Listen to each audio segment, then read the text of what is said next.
देखो, हम electricity chapter कर रहे थे और इलेक्ट्रिसिटी में हमने पिछली क्लास में कहां तक पढ़ लिया था कि ओम्स लॉ पढ़ लिया था और रेसिस्टेंस किस किस चीजों पर डिपेंड करता है, हमने ये पढ़ लिया था, रेसिस्टिविटी भी पढ़ ली थी। अब हम पढ़ेंगे भाई जो रेसिस्टर्स है हमारे,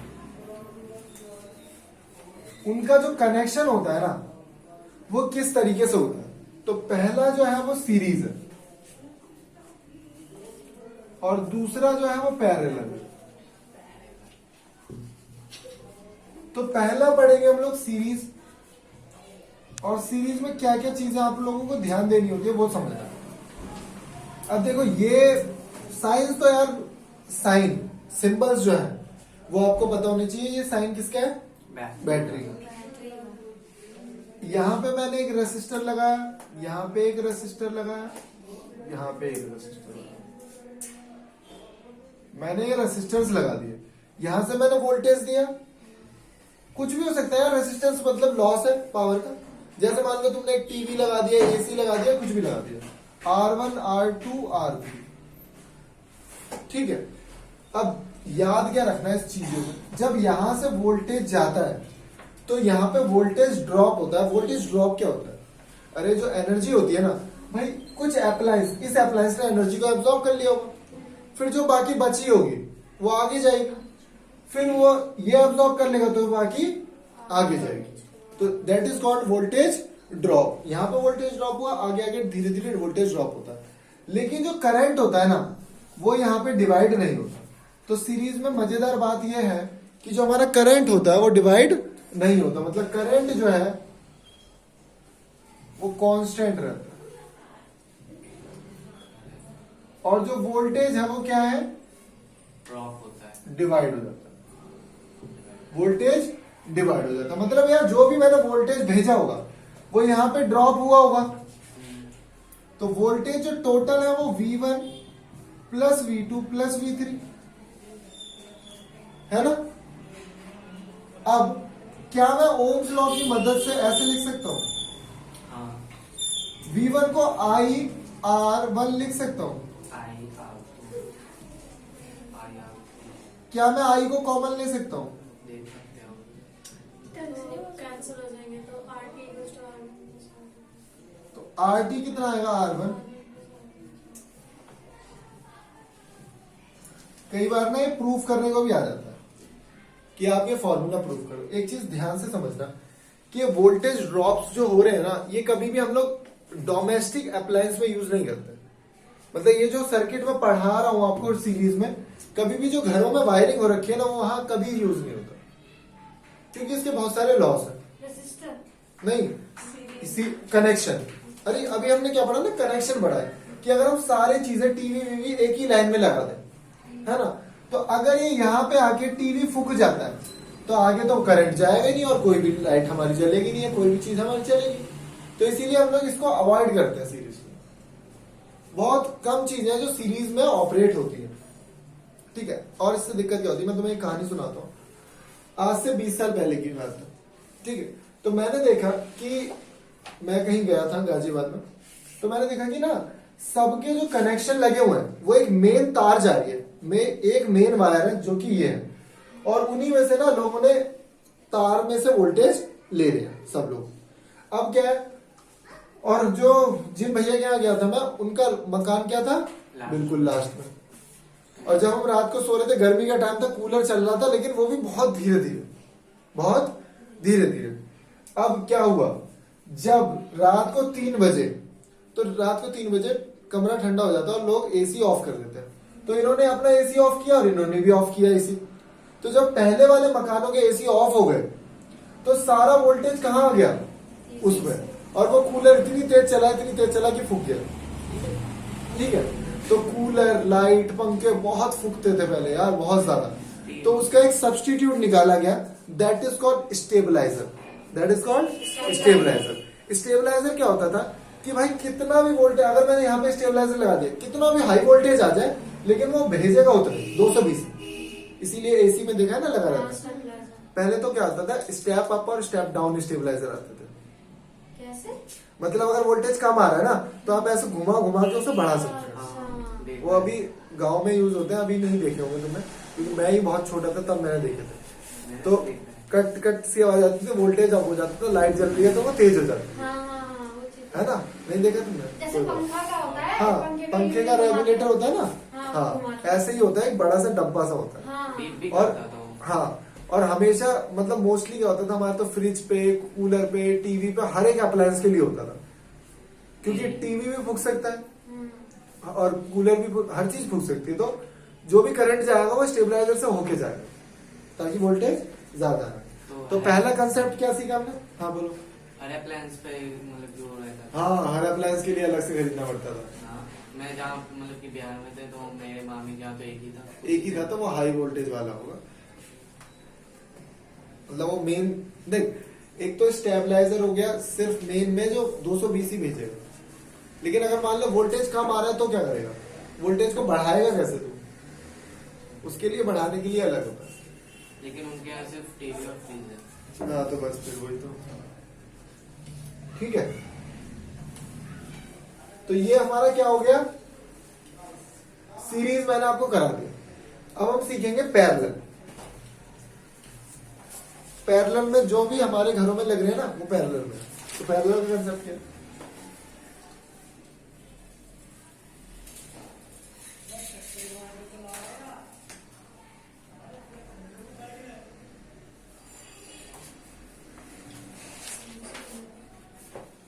क्वेश्चन एक जबरदस्त आता है, मुझे याद दिलाता है ना कि मुझे बताना है ये क्वेश्चन कि वोल्ट मीटर कैसे लगता है सीरीज में या पैरेलल में, और एम मीटर कैसे लगता है सीरीज में या पैरेलल में। हाँ अभी ठीक है, दोनों टॉपिक कराने के बाद, क्योंकि आता है पेपर में कि वोल्ट मीटर, मेरे पास एक वोल्ट मीटर, मीटर क्या होता है? एक अप्लायंस है जो कि हमें बताएगा, एक मीटर है, इंस्ट्रूमेंट है कि कितना वोल्टेज है, तो उसे मैं सीरीज में लगाऊं या पैरेलल में। और एम मीटर मैं सीरीज में लगाऊं या पैरेलल। एम मीटर करंट नापने के लिए काम होता है। तो यहां पे देखो क्या होता है, वोल्टेज यहां से गया, अब ये वोल्टेज तीनों में चला जाता है, तो वोल्टेज जो है वो सेम रहेगा, लेकिन करंट डिवाइड हो जाएगा, I1, I2 एंड I3। तो देखो जो भी करंट यहां से गया होगा वो करंट डिवाइड हो गया होगा। तो यहां पे ध्यान क्या रखना है आप लोगों को कि क्या डिवाइड हो रहा है, यहां पे आगे कर दूं थोड़ा सा कैमरा, करंट डिवाइड हो रहा है। यहां पे वोल्टेज जो है हमारा फिक्स है, कांस्टेंट, और करंट जो है वो डिवाइड, करंट जो है वो डिवाइड हो गया। ठीक है, तो ध्यान से देखो, ओम्स लॉ में क्या पढ़ा हमने? V is equal to I R. तो I को मैं लिख सकता हूं V अपॉन आर, तो मैं लिख दूंगा V अपॉन आर टी, और ये है मेरा R1, R2, R3, तो भाई इसे लिखूंगा V अपॉन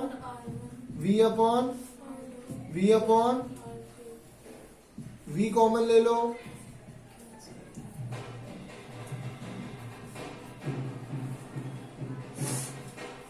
तो V अपॉन आर टी, तो 1 अपॉन आर टी क्या हो गया? 1 upon R1 plus 1 upon R2 plus 1 upon R3। ठीक है, ये डेरिवेशन है जो कि एग्जाम में आती है बहुत ज्यादा। ठीक है, ठीक है। अब मैं आपको बताता हूं एडवांटेज क्या है इस पैरेलल कॉम्बिनेशन के। एडवांटेज क्यों हम पैरेलल कॉम्बिनेशन यूज करते हैं? अब देखो यहां पे अगर कोई भी अप्लायंस, मान लो ये एसी है और ये खराब हो जाता है, तो पता क्या होगा यार, ऊपर जो करंट गया बस वो ही तो आगे नहीं जाएगा, लेकिन यहाँ पे तो करंट दोनों अप्लायंस में जा रहा है ना, इसका मतलब बाकी चीजें तो मेरी ठीक से चलती रहेंगी, कोई दिक्कत नहीं है। ये उसके बाद ना हर एक सॉकेट में कितना 220 वोल्टेज आ रहा है। हर एक सॉकेट में अगर आप देखो तो 220 वोल्टेज आ रहा है, लेकिन मैंने तुम्हें बताया था कि अगर सीरीज में करेंगे तो आगे मुझे हमेशा कम मिलेगा। यहाँ ड्रॉप हो चुका होगा, यहाँ भी ड्रॉप होगा, तो यहाँ पे मुझे मिलेगा ही नहीं, बहुत कम मिलेगा। तो मेरी अप्लायंस को तो वोल्टेज मिल ही नहीं रहा ना, वो चलेगी कैसे? ठीक है, तो एक तो वोल्टेज ड्रॉप नहीं होता यहाँ पे, दूसरी बात अगर कोई ब्रेक डाउन हो जाता है, कोई चीज फूक जाती है, कोई चीज खराब हो जाती है, तो उसमें भी लॉस नहीं होगा इसका। ठीक है, और टोटल रेसिस्टेंस सबसे बड़ी चीज क्या है, टोटल रेसिस्टेंस जो होगा ना वो इसका बहुत लो हो जाता है। ठीक है, तो देखो ये चीजें आपको समझ में आ गई हैं कि जो रेसिस्टेंस है वो डिक्रीज होता है। अब मैं कुछ सर्किट बनाऊंगा जिससे आपको बताऊंगा कि रेसिस्टेंस भाई कैसे डिक्रीज होती है, कुछ बहुत इंपॉर्टेंट क्वेश्चन। अब खुद देखना, मैंने ना 3 रेसिस्टर्स लिए,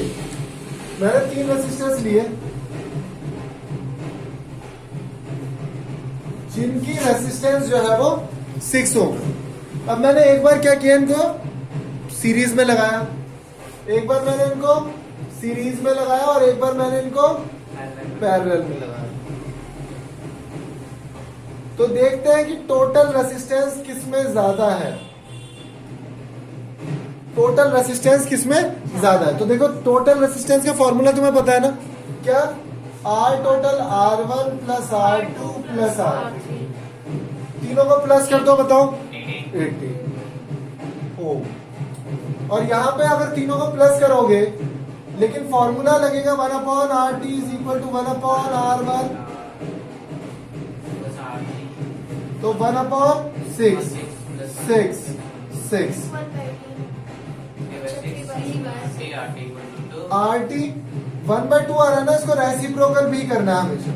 अब खुद सोचो वहां पे कितना आ रहा था 18 और यहाँ पे कितना आ रहा है हमारा 2, कितना फर्क है। ठीक है, तो इसीलिए ना रेसिस्टेंस बहुत ज्यादा डिक्रीज हो जाता है यहाँ पे। अब देखो हाँ, पैरेलल में हमारा कम होता है, जो पैरेलल में बहुत कम होता है, कम नहीं बहुत कम हो जाता है, और सीरीज में सीरीज में बढ़ जाता है, इसीलिए सीरीज को हम लोग अवॉइड करते हैं। ठीक है, अब एक क्वेश्चन दे रहा हूं मैं, उसको समझने की कोशिश करना और उसको अब देखो ये क्वेश्चन है, 3 रेसिस्टेंस लगा दिए मैंने, R1 R2 R3, और आपको निकालना है टोटल करंट कि भाई करंट कितना हो। हाँ ठीक है, निकालो। ठीक है, यहां देखो, अब यहां देखो, जब करंट यहां से निकला होगा तो करंट यहां पे डिवाइड हुआ होगा, करंट यहां पे डिवाइड हुआ होगा, तो ये दोनों चीजें किस में हो गई, पैरेलल। तो पता मैं एक और एडिशनल सर्किट बनाऊंगा, तो जो मैं लिख दूंगा यहां मुझे R, जो मुझे नहीं पता,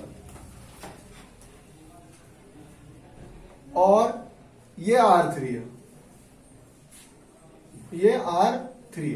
अब ये जो R मैंने लिखा है ना, वो क्या है, इन दोनों का कॉम्बिनेशन है, तो वो मैं अलग से निकाल लेता हूं। पहले कैसे निकालूंगा इन दोनों का combination, 1/6 plus 1/6 is equal to 1/R, तो ये कितना हो जाएगा, 2/6 इज इक्वल टू 1/3, और उसको रेसिप्रोकल कर दो तो कितना हो गया 3, तो ये R कितना हो गया 3, और ये कितना है 6। अब देखो क्या ये दोनों सीरीज में, तो कितना हो गया, R कितना हो गया 3 + 6 9 ओम।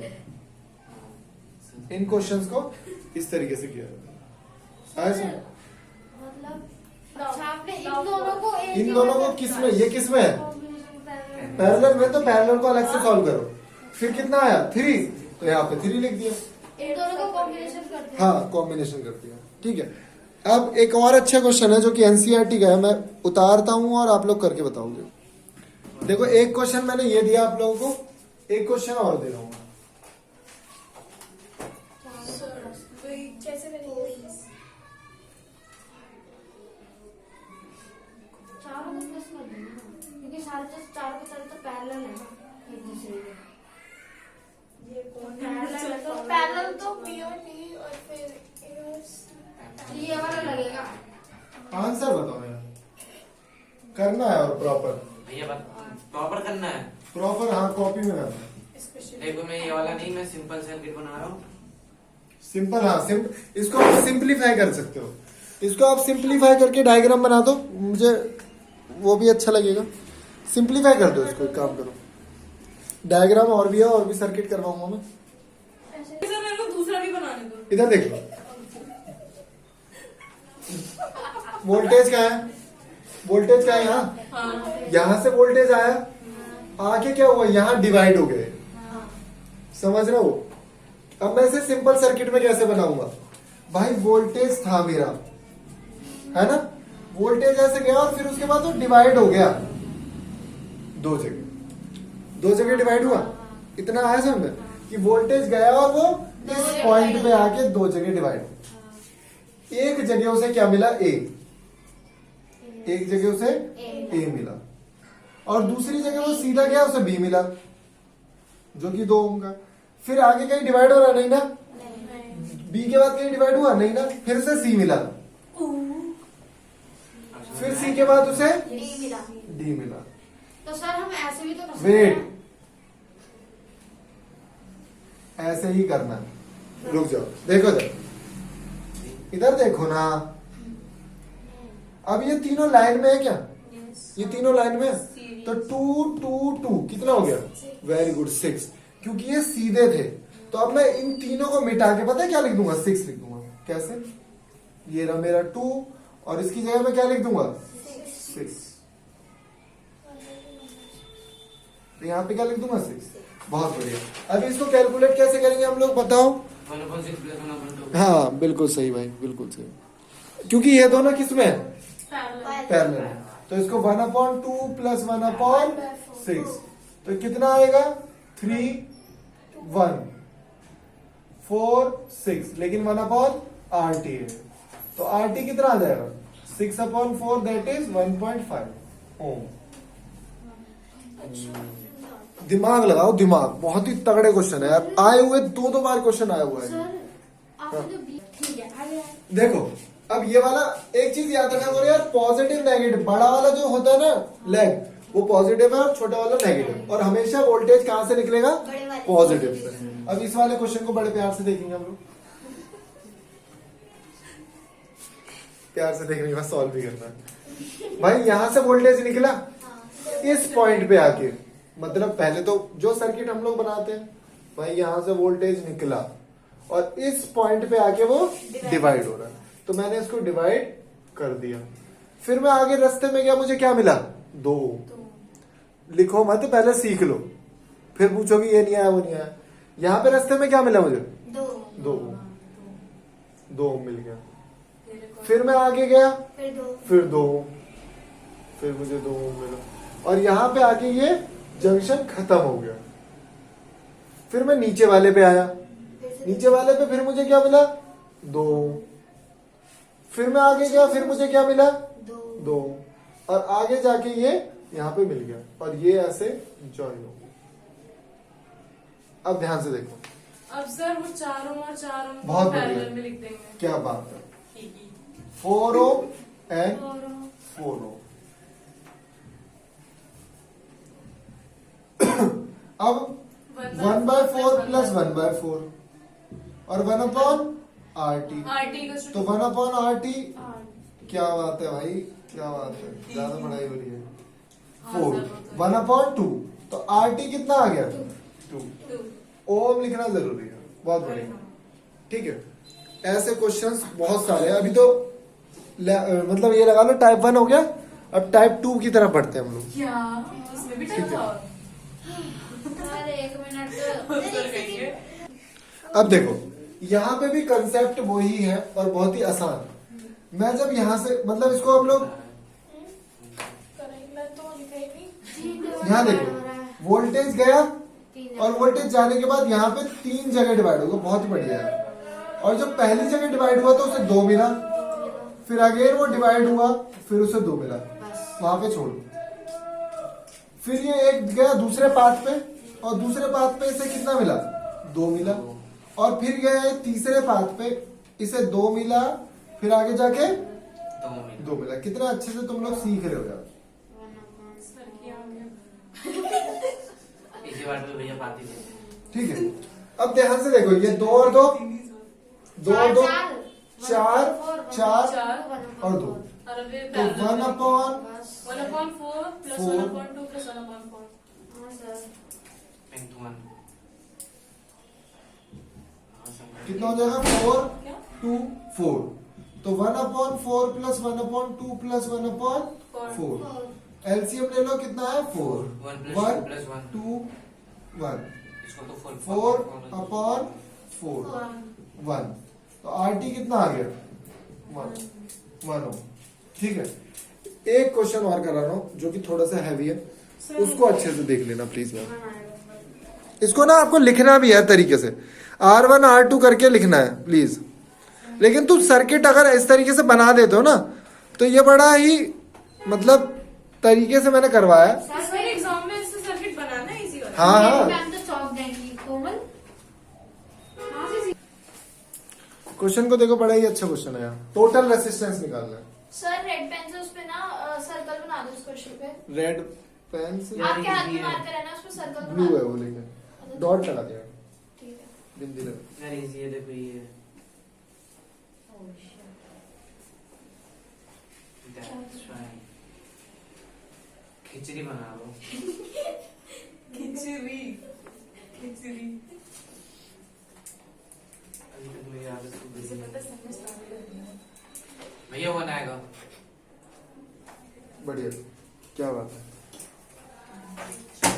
देख लो, सीख लो, फिर घर जाके दोबारा कर लेना, क्योंकि सर डायग्राम बना डाटा तो हमारे पास रहेगा। अभी सीख लेते हैं भाई। यहाँ पे वोल्टेज गया और यहाँ पे जाके डिवाइड, तो मैंने देखा जब ये डिवाइड हो रहा तो ये दोनों तो पैरेलल में, इन दोनों को कंबाइन करके ना मैं एक रेसिस्टर लिख दूंगा। देखो ध्यान से, मैंने क्या किया, इस तरीके से ना आप एक R12 लिख दे रहा हूं, उसको 12 है ना ये, तो R2 हो जाएगा ना, तो 4 हो जाएगा। 1 हो जाएगा। R में 3 4 लिख रहा हूं, और R 5 6 R 7 8। अब ध्यान से देखो प्लीज कि भाई है क्या सीन सारा। ये जो 12 मैंने लिखा तो R12 मैं निकालूंगा 1/R1 प्लस 1/R, क्योंकि ये दोनों क्या है, पैरेलल है। पैरेलल में। R1/2 1/2 2/2 1, तो ये कितना आ गया 1 1 1 1। ये कितना आ गया 1 1 1। अब ये जब 1 1 आ गया तो इसका एक और सर्किट यहाँ पे बना सकता हूं मैं साइड में, है ना, यहाँ पे, क्योंकि यहां से वोल्टेज गया, तो यहां से वोल्टेज गया तो एक मुझे 1 मिला, फिर आगे क्या मिला 1 मिला। 2 लिख दो ना सबसे। हाँ बहुत बढ़िया। तो यहां आप 2 भी लिख सकते हो, इस पूरे को 2 और इस पूरे को 2, तो 2 और 2 मतलब अगेन 1/RT जो हो जाएगा 1/2 प्लस 1/2 2/2 दैट इज 1। ठीक है, तो टोटल रेजिस्टेंस आप क्या आ जाएगा आपका 1 आ जाएगा। भाई बहुत ही प्यारा क्वेश्चन है। कितनी बार आ रखा है क्वेश्चन। अरे सारा खेलना समझने का है यार, चीजें समझ में आ जाएंगी तो कर लो, चीजें समझ में आ जाएंगी तो मुझे नहीं लगता कोई दिक्कत है। अब चीजें कब समझ में आती है तो मैं ये डिपेंड करता हूँ। सर एक और बार समझा दो। एक और बात समझा रहा हूं। यहां देखो, दोबारा से देखो कि जब वोल्टेज यहां से गया तो यहां पे डिवाइड हुआ तो ऊपर वाले सर्किट में चला गया और नीचे वाले सर्किट में चला गया। तो मैंने देखा जब ऊपर वाले सर्किट में जा रहा है ना तो ये दोनों पैरेलल में, तो 1/2 और 1/2 को मैंने क्या कर लिया 1 लिख दिया। तो मतलब ये इस पूरे को मैंने 1 लिख दिया ना यहाँ पे 1 2। अब ये सिमिलरली तो है, यहां मैंने 1 2 लिखा है ना, तो ध्यान से देखो यार 1 2 R 2 3 3 4 R 5 6 R 7 8 बराबर 1 है कि नहीं है? है? अरे इन दोनों को पैरेलल में कर रखा, तो बस ये सर्किट बना। यहां से वोल्टेज गया, 2 पार्ट्स में डिवाइड हो गया, ये 1 और 1 कितना हो गया 2। तो अब इसको 2 लिखने की जरूरत है क्या, ऐसे बनाने की जरूरत है 2 2 2 तो 1/2 कैलकुलेट कर दिया उसको। सिंपल है क्वेश्चन, कोई भी दिक्कत नहीं है। चमका। ठीक है, अब यहां देखना है अच्छे क्वेश्चन 2019 और 18 में दोनों में आया हुआ क्वेश्चन है। और एक्चुअली मुझे ऐसा लगता है ना यार ये एनसीईआरटी का ही क्वेश्चन है, एनसीईआरटी टेक्स्ट बुक का लास्ट वाले। तो देखते हैं क्वेश्चन क्या है। अब मैं ना इस टाइप के क्वेश्चन जो है, इस टाइप के क्वेश्चन को किस तरीके से करना है, सर ये लैंग्वेज में आएंगे ऐसे बने हुए आएंगे? बिल्कुल नहीं बने हुए आएंगे। ये जो मैंने करवा दिए ये तो हो सकता है बने हुए आएंगे प्रॉपर। जो अब करा रहा हूं वो यार लिंग्विस्टिक क्वेश्चन आएगा लैंग्वेज में। वो बोलेगा क्या, वो बोलेगा भाई हमारे पास 3 रेसिस्टर्स हैं तीनों को कैसे अरेंज करेगी? Of 9 ohm each, 9 ohm each, और उसको अरेंज करना है आपको। तो अरेंज करके पहला तो लाना है इतना रेसिस्टेंस, उसको कैसे अरेंज करें 3 रेसिस्टर को जो इतना आ जाए, और दूसरा लाना है 6 ohm। हाँ जी 6 ohm।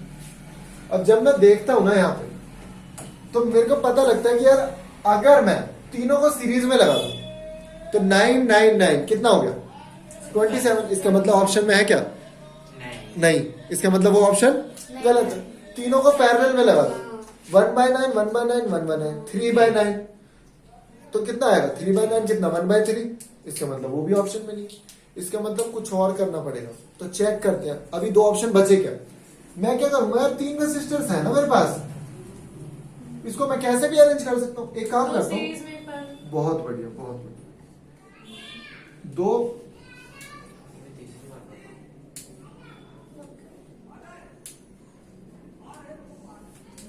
या तो ये सर्किट बन सकता है या फिर एक और दूसरी एक और यहाँ पे बना देता हूँ, यहाँ पे स्पेस।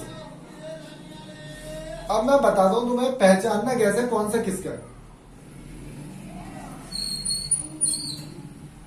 सर तब भी तो बात सेम ही हो गई वहाँ पे। नहीं बात दोनों में अलग है। सुनो यहां पे जो आएगा ना रेसिस्टेंस वो 9 से ज्यादा आएगा क्योंकि 9 तो अलग से सीरीज में है। तो जो 9 है वो तो ऑलरेडी है ही, और जो भी ये है वो जो भी आएगा वो ऐड हो जाएगा 9 में। इसका मतलब ये 9 से ज्यादा है, 9 से ज्यादा इसका मतलब ये इसका सर्किट है। कैसे भाई 1/9 1/9 कितना हो गया 2/9 यानी कि उल्टा करेंगे तो 4.5 2/9 इसका मतलब उल्टा करोगे तो 4.5 आएगा। आर डैश ले लो इसको। यही है। तो आर डैश कितना आ गया पूरा 4.5। अब इसको अगर कॉम्प्लेक्स सर्किट को क्लोज मतलब बनाते हो उस पूरे को हटा दो और 4.5 लगा दो तो भाई सिंपल हो गया ना। ये रहा 4.5 और ये रख लो, ठीक है ना। तो इन दोनों को जोड़ दूंगा तो कितना आएगा 13.5। और यहां देखो 9 9 9 9 और 9 18 तो 1/18 प्लस 1/9 18 1 2 3 18 1/6 1/6 को उल्टा भी करना होगा तो कितना आ गया। तो भाई दोनों आंसर आ गए। थोड़ा सा कॉमन सेंस लगाना। बहुत क्वेश्चन आते हैं ऐसे बहुत कि मतलब ना कोई कॉमन बच्चा नहीं कर पाएगा यार से, नॉर्मल बच्चे से नहीं कर पाएंगे। क्यों नहीं कर पाएंगे? क्योंकि यार लिंग्विस्टिक क्वेश्चन बच्चे सोच ही नहीं पाते ना। सारा खेल क्या है बच्चे सोच नहीं पाते, और खुद करोगे ना जब घर जाके तभी ये चीजें समझ में आएंगी। तो वीडियो प्रॉपर देखनी है, रिवीजन नहीं होगा ना यार तुम्हारे लिटरली कुछ समझ में नहीं आएगा। आपको एक एक चीज 2 बार 3 बार करनी पड़ेगी। जब आपके दिमाग के पोर्स ओपन होंगे तब कर पाओगे। Got it? ओके। तो अभी तो हमने क्या सीखा, अभी हमने पेयरिंग सीख लिया कि हम लोग कैसे सीरीज में करेंगे, इस टाइप के क्वेश्चन सॉल्व लगाने, कैसे हम लोग सीरीज में करेंगे, कैसे पैरेलल में करेंगे। टाइप 1 हो गए। उसके बाद कल हम लोग नेक्स्ट क्लास में सीखेंगे। कल मैं चैप्टर पूरा खत्म करवा दूंगा, और रेसिस्टेंस की जो इलेक्ट्रिसिटी की क्लास है वो मैं इसी शर्ट में बनाऊंगा ताकि पता रहे इलेक्ट्रिसिटी की क्लास पार्ट 1 पार्ट 2 पार्ट 3। तो हाँ कल भी मैं ये पहनूंगा। तो कल हम पढ़ेंगे हीटिंग इफेक्ट जो कि इंपॉर्टेंट टॉपिक है, उससे क्वेश्चन भी आते हैं। तो 3 टॉपिक हो गए, एक तो रेसिस्टिविटी वाला, एक सीरीज एंड पैरेलल ये है ना, और एक हीटिंग इफेक्ट। तीनों में से कुछ ना कुछ आएगा पक्का, ठीक है। तो जितने ज्यादा क्वेश्चंस लगा सकते हो भाई, जिसके पास रिफ्रेशर हो उससे लगाओ, जो गवर्नमेंट की बुक तुम्हें सपोर्ट मटेरियल मिला उससे लगाओ, और जो भी मतलब मिला हुआ है ना उससे क्वेश्चंस लगाओ। जितने ज्यादा क्वेश्चंस करोगे उतना ज्यादा हैबिट होगी, प्रैक्टिस होगी। प्रैक्टिस मेक्स नहीं वुमेन्स परफेक्ट। मैन तो गधे होते हैं। ठीक है, दोनों को परफेक्ट करता है, ऐसा कुछ नहीं, मेंस परफेक्ट। पेट के पीछे बेइज्जती करते हैं। ठीक है, तो क्या करना है भाई, सबको मेहनत करनी है और क्वेश्चंस लगाओ। क्वेश्चंस लगाने में तुम्हें काफी मजा आएगा। इससे क्वेश्चंस लगा लिया करो, तुम लोग जल्दी भी आ जाते तो ठीक है। जल्दी आके बात है।